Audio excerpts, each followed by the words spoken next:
Mentre a Trieste si parla di un tentativo di scippo delle rotte turche da parte di Venezia, di pressioni costanti agli armatori, il presidente Paolo Costa replica così. Non abbiamo nessun interesse a cercare di distrarre traffico da Trieste.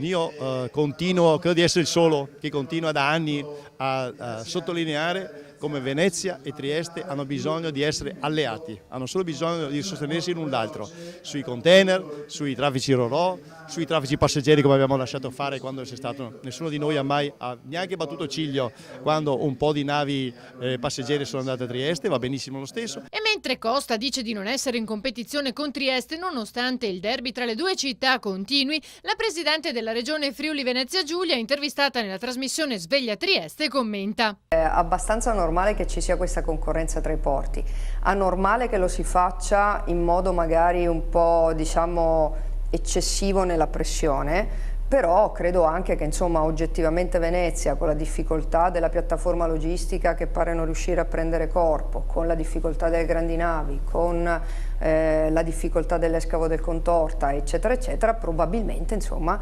cerca di fare la sua parte. Serracchiani poi non sembra essere troppo d'accordo con le affermazioni di Costa. Il porto di Trieste può e deve diventare in tempi brevi il più competitivo in assoluto dell'Alto Adriatico, ne ha tutte le caratteristiche.